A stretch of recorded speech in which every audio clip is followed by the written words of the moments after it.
किसी भी चाट का मज़ा दुगना कर दे। हर चाट और हर त्योहार इसके बिना अधूरा हो। तो मेरे तरीके से ये चटनी आप अपने घर में एक बार ज़रूर बनाकर देखिएगा। Hello everyone, I am Tanya. Welcome to healthy treats with Tanya. भाई, समोसा चाट हो या पापड़ी चाट हो या पानी पूरी हो, आलू की टिक्की हो, दही बड़े हो, सुनकर ही मुंह में पानी आ जाता है। इन सब का टेस्ट सबसे ज़्यादा इमली की खट्टी मीठी चटनी से आता है।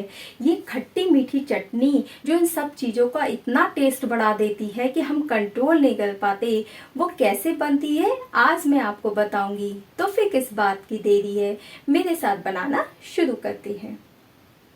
चाट वाली चटपटी इमली की खट्टी मीठी चटनी बनाने के लिए मैंने यहाँ पर 500 ग्राम के करीब इमली ली है। ये मार्केट में आसानी से मिल जाती है। ये ड्राई इमली के नाम से भी मिलती है।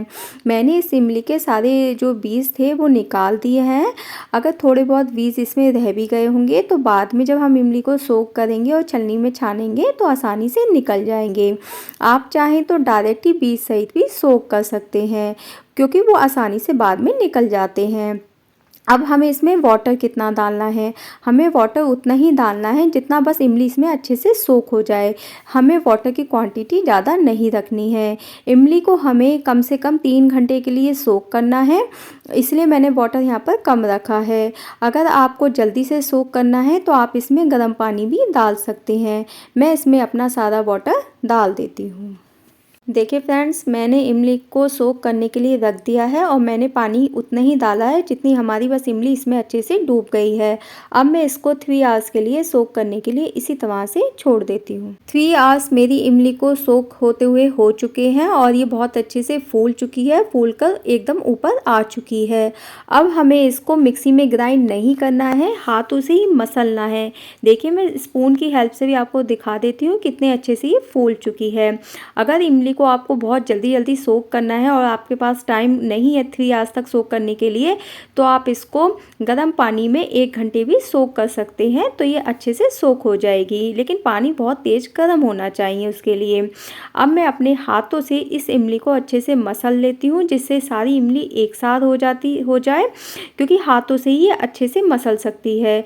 अगर हम इसको मिक्सी में ग्राइंड करेंगे तो जो इसके सारे जो लंबे लंबे धागे होंगे ना, वो भी हमारी चटनी में आएंगे और चटनी हमारी अच्छी नहीं बनेगी। तो हम इसे हाथों से ही मसलेंगे और छलनी से छानेंगे। तो मैं सारी इमली इसी तरह से अपने हाथों से मसल लेती हूँ, जिससे एक साथ हो जाए और बहुत अच्छे से सॉफ्ट हो जाए। मैंने अपनी सारी इमली को अपने दोनों हाथों से अच्छे से मसल लिया है, जिससे पूरी तरह से एक साथ हो चुकी है। अब हमें क्या करना है, एक बिग साइज का बाउल लेना है और उसके ऊपर एक बिग साइज की छलनी को रखना है।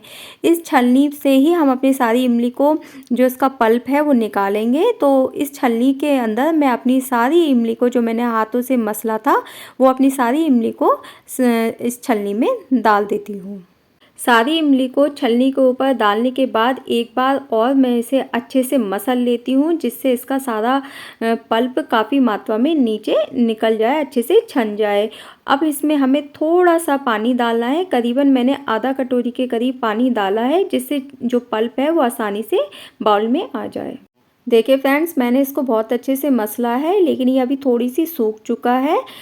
तो इसमें मैं थोड़ा सा पानी और डालती हूँ और इसको और अच्छे से मसलती हूँ, जिससे सारा पल्प नीचे आ जाए। देखिए फ्रेंड्स, मैंने अपने सारे पल्प को अच्छे से मसल लिया था और सारा पल्प मेरा छलनी से छनकर नीचे आ गया है। ऊपर जो थोड़े बहुत जो सीड मेरे निकलने से रह गए थे, बस वो बचे हैं और बहुत सारे इसके धागे बचे हैं। इसलिए ही हमने इसको छलनी से छाना था, मिक्सी में ग्राइंड नहीं किया था। कितना सारा कूड़ा हमारा निकला है, देखिए हमारा कितना अच्छे से पल्प निकला है। इस पल्प को आप 6 मंथ तक फ्रिज में ऐसे भी स्टोर करके रख सकते हैं। जब कभी आपको सांभर बनानी हो तो उसमें इस पल्प को डाल सकते हैं। अब मैं इसी पल्प से अपनी इमली की चटनी बनाना शुरू करती हूँ। देखिए फ्रेंड्स, मैंने एक पैन लिया है, जिसको अपनी गैस पे चढ़ा दिया है और गैस का फ्लेम मैंने स्लो रखा है। हम इमली की टेस्टी चटनी बनाने के लिए एक सीक्रेट मसाला बनाएंगे। तो इसी पैन में मैं सबसे पहले अपना 1 स्पून के करीब जीरा डालती हूँ। जीरा डालने के बाद अब मैं इसमें 1 स्पून के करीब काली मिर्च डालूंगी। काली मिर्च भी डालने के बाद अब मैं इसमें 1 स्पून के करीब सौंफ डालूंगी। तीनों खड़े मसाले डालने के बाद अब हमें इसे स्लो फ्लेम पर हल्का हल्का रोस्ट करना है। हमें इसे तब तक रोस्ट करना है जब तक इन तीनों में से अच्छी सी स्मेल ना आ जाए और तीनों हल्के से हल्के ब्राउन ना हो जाए। मेरे मसाले अच्छे से भुन चुके हैं। अब मैं इन्हें गैस से उतार लेती हूँ और ठंडा होने देती हूँ। मसाले ठंडा होने के बाद मिक्सी के जार में डालकर अब हम इन्हें दरदरा ग्राइंड करेंगे। देखिए फ्रेंड्स, मैंने अपने मसालों को अच्छे से ग्राइंड कर लिया है। चलिए अपने मिक्सी के जार को खोलकर देख लेते हैं और देखिए हमारे मसाले कितने अच्छे से ग्राइंड हुए हैं। यही हमारा सीक्रेट मसाला बना है। मैंने एक कढ़ाई ली है। कढ़ाई को मैंने अपनी गैस पे चढ़ा दिया है और गैस का फ्लेम मैंने स्लो रखा है। अब मैं इसमें 1 स्पून के करीब मस्टर्ड ऑयल डालूंगी। आप चाहें तो कोई भी ऑयल का यूज़ कर सकते हैं। ऑयल को गर्म होने देते हैं। मेरा ऑयल अच्छे से गर्म हो चुका है। अब मैं इसमें 1 स्पून के करीब साबुत जीरा डालूंगी। जीरा डालने के बाद अब मैं इसमें थोड़ी सी हींग डालूंगी। दोनों मसाले डालने के बाद अब मैं इन्हें हल्का हल्का स्लो फ्लेम पर ही रोस्ट करूंगी। देखिए फ्रेंड्स, मेरा जीरा अच्छे से भून चुका है। जीरा भुनने के बाद अब हमें इसमें आधा कटोरी के करीब पानी को डालना है। पानी का यूज़ हम इसमें इसलिए कर रहे हैं जिससे जब हम इसमें अपना गुड़ डालेंगे तो गुड़ हमारा तले में नहीं लगेगा और जल्दी से पिघल जाएगा। जल्दी पिघलने से हमारा गुड़ कड़वा भी नहीं होगा। मैंने यहाँ पे 250 ग्राम के करीब गुड़ लिया है। अगर मैंने आधा किलो इमली का यूज़ किया है तो जस्ट उसका हाफ मैंने 250 ग्राम गुड़ लिया है। गुड़ को डालने के बाद एक चमचे की हेल्प से मैं इसको स्लो फ्लेम पर ही पिघलने देती हूँ। स्लो फ्लेम पर ही हमें इसको मेल्ट करना है जिससे ये कड़वा ना हो और तले में ना लगे। गुड़ को अच्छे से पिघलने के बाद अब मुझे इसमें शुगर को ऐड करना है। तो मैंने यहाँ पे 150 ग्राम के करीब शुगर ली है। मैंने यहाँ पे ब्राउन शुगर का यूज़ किया है। आप चाहें तो वाइट शुगर का यूज़ भी कर सकते हैं। शुगर डालने के बाद हम इसको भी गुड़ में अच्छे से मिक्स कर लेते हैं और गैस का फ्लेम अभी भी हमें स्लो ही रखना है। देखिए फ्रेंड्स, मेरी शुगर भी मेरे गुड़ में अच्छे से मिक्स हो चुकी है। अब हमें इसमें वही इमली का पल्प डालना है जो हमने बनाया था। इमली का पल्प डालने के बाद हमें इसको भी इसी गुड़ और शुगर में अच्छे से मिक्स करना है। मैं इमली की चटनी शुगर और गुड़ दोनों में मिक्स करके बना रही हूँ। आप चाहें तो प्योर गुड़ में भी बना सकते हैं या प्योर शुगर का भी यूज़ कर सकते हैं। तीनों को अच्छे से स्लो फ्लेम पर मिक्स करने के बाद अब मुझे इसमें 1 स्पून के करीब काला नमक डालना है। तो मैं इसमें अपना काला नमक डालती हूँ। काला नमक डालने के बाद अब हमें इसमें 1 स्पून के करीब सफ़ेद नमक डालना है जो रेगुलर हम अपने खाने में यूज़ करते हैं। दोनों को अच्छे से डालने के बाद इसको हम अच्छे से मिक्स कर लेते हैं। दोनों टाइप के नमक डालने के बाद हमें अपनी चटनी को स्लो फ्लेम पर ही 5 मिनट के लिए इसी तरह से उबलने देना है जब तक इसमें एक अच्छे से उबाल ना आ जाए। देखिए फ्रेंड्स, मेरी चटनी को स्लो फ्लेम पर उबलते उबलते 5 मिनट हो चुके हैं और इसमें एक उबाल भी आ चुका है। अब इसमें हम अपना वही सीक्रेट मसाला डालेंगे जिसको हमने बनाया था। सीक्रेट मसाला डालने के बाद इसको हम पहले अपनी चटनी में अच्छे से मिक्स कर लेते हैं जिससे हमारा सीक्रेट मसाला हमारी चटनी में अच्छे से मिक्स हो जाए। अब इसमें हम 1 स्पून के करीब ड्राई जिंजर पाउडर डालेंगे। इसे हम अदरक का पाउडर भी बोलते हैं। ये मार्केट में आसानी से मिल जाता है। इसको भी हम मिक्स कर लेते हैं। अच्छे से मिक्स करने के बाद अब हमें इसमें 2 स्पून के करीब रेड चिली पाउडर डालना है। आप अगर रेड चिली पाउडर का यूज़ नहीं करना चाहते हैं यानी चटनी इतनी तीखी नहीं बनाना चाहते हैं तो स्किप भी कर सकते हैं। वैसे रेड चिली पाउडर बहुत ज़्यादा तीखी नहीं होती है लेकिन डालने से चटनी में बहुत अच्छा कलर भी आता है और एक बहुत अच्छा टेस्ट भी आता है। इसको भी हम अच्छे से पहले मिक्स कर लेते हैं जिससे हमारी रेड चिली पाउडर हमारी चटनी में अच्छे से मिक्स हो जाए।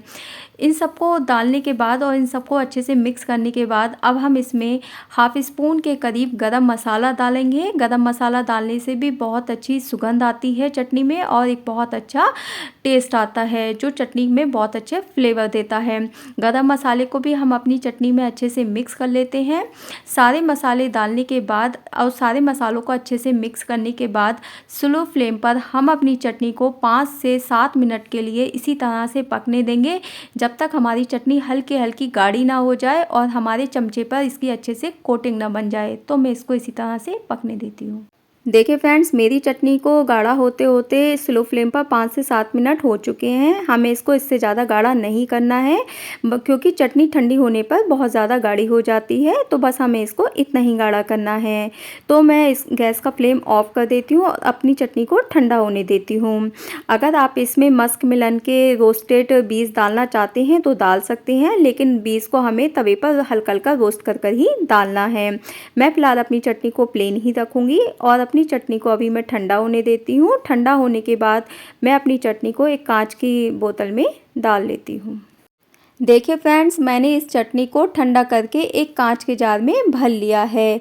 इस कांच के जार में भरकर इसका कैप लगाकर हम इस चटनी को 1 साल तक फ्रिज में स्टोर करके रख सकते हैं। अगर आप फ्रिज में नहीं रखना चाहते हैं तो बाहर भी ये चटनी 4 से 5 मंथ्स तक आराम से चल सकती है। तो फ्रेंड्स, घर में चाट बनाना अब कितना ज़्यादा ईजी हो गया। कोई भी चाट बनाइए या आपके घर में जो भी गेस्ट आता है तो चाट जल्दी से बनाइए और इस चटनी का यूज़ कीजिए। तो बाहर से अब चटनी लाने की कोई ज़रूरत नहीं है। अब घर में ही चटनी बनाना कितना ज़्यादा ईजी हो गया है। अब मैं इस चटनी का कैप लगा के इस चटनी को फ्रिज में 1 साल तक स्टोर करके रख लूँगी। जब भी चाट बनाओ इस चटनी को यूज़ कर लो। तो मेरे कहने से आप भी अपने घर में एक बार इस तरह से चटनी ज़रूर बनाकर देखिएगा।